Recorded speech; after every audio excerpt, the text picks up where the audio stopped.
Good morning. Today is the 27th day of Sefirat HaOmer, and fittingly, our story takes us to a windstorm that unfolded on the 27th day of April, a rare kind of system that didn't behave the way most people expected. Not a tornado, not a thunderstorm, something quieter on radar, but every bit as dangerous.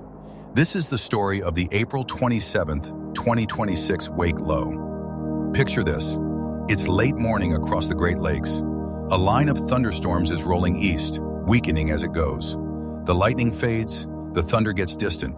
People step back outside. They think the worst is over. And that is exactly when the wind hits. The National Weather Service office in Chicago clocked gusts from 45 to 77 miles per hour across Illinois, Indiana, Wisconsin, and Michigan. 72 miles per hour in Sandwich, Illinois. Trees down, power lines down, structures damaged, and tragically, one fatality reported in Grand Rapids, Michigan. But here is the twist that makes this event so important. Most of that damage didn't happen under the storm. It happened behind it, in the wake. So what is a wake low? Think of it as a pressure dip that forms in the trail of a weakening squall line. As the storms fall apart, lighter rain spreads out behind them. Air sinks, air dries, and in one small zone, the pressure drops fast. Now, how fast? On April 27th, weather stations across northern Illinois recorded a pressure drop of 10 to 12 millibars in about 45 minutes. Let that land for a second. Only the most rapidly deepening storm systems and hurricanes produce that kind of pressure fall. This was that league of intensity packed into a tiny window of time. And here's the physics in plain language. Wind is just nature trying to balance pressure.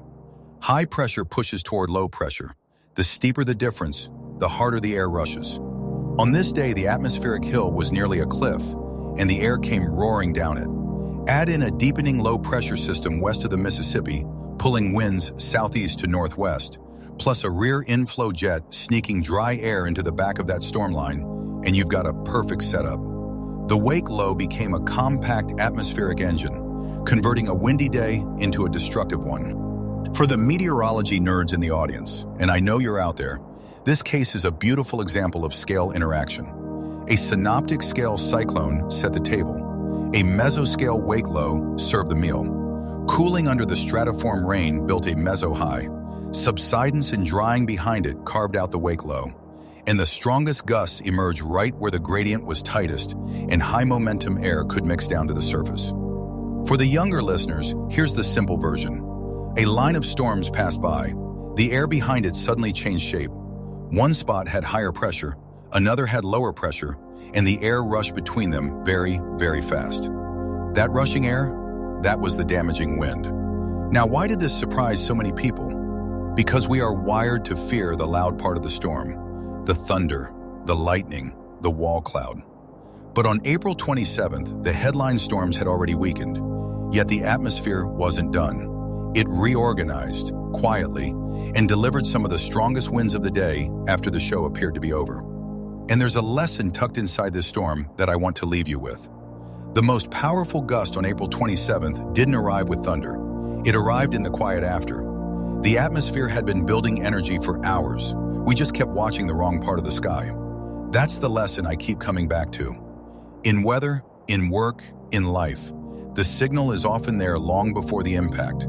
Pressure was already falling. The rear inflow jet was already organizing. The clues were on the chart. What surprised us wasn't that energy existed.